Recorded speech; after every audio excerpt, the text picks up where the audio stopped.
Hello' everyone, আশা কৰিছোঁ সকলো ভালে আছে। লগতে মোৰ ভালেই। আমি আজি গৈ আছোঁ জোনবিল মেলা চাবলৈ। প্ৰত্যেক বছৰে ভাবোঁ মেলা আহিলে চাবলৈ যাম বুলি জোনবিল মেলা, কিন্তু এই বছৰ মিল পৰিলে গ'লোঁ যেন মেলা চোৱাতছে বেছি মানুহে চোৱা হ'ল দেই। অত মানুহ একে ভৰি দিবলৈ জেগা নাইকিয়া, ইমানেই মানুহ দেখিছেই নহয়। যেনে তেনে ল'ৰা ছোৱালীকেইটা কিবা কিবি খেলনা বস্তু কিনি দিলোঁ। তাৰপিছতে বৌ আৰু মই কাণফুলি কিবা ল'লোঁ। বেছি বস্তু লোৱাই নহ'ল, ইমান মানুহ বাপৰে। তাৰপিছতে খোৱা বোৱা কৰি তাৰ পৰা আমি ওলাই আহিলোঁ। ওলাই আহোঁতেও দেখিছেই নহয়, বাটে বাটে মানুহ, বাটে বাটেই দোকান, ইমানেই মানুহ। তাৰপিছত ফল মূল ল'লোঁ, পাণ চান খালোঁ। তেনেকেই মানে অলপমান কি কৰিলোঁ।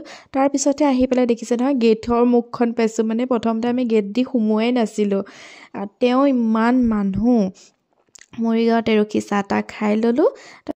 যিহেতু আমাৰ বহুত দেৰিও হৈ গৈছিলে আৰু ঘৰত কোনো নাছিলে, সেইকাৰণে কাকাই ঘৰতে আছিলে, সেইকাৰণে তেখেতেই ভাত বনাই আছে দেই। ভালো লাগি গৈছিলে দেখি। ভিডিঅ'টো যদি চাই ভাল লাগিছে, লাইক কমেণ্ট শ্বেয়াৰ ছাবস্ক্ৰাইব কৰি দিয়া, তেনেহ'লে বাই বাই।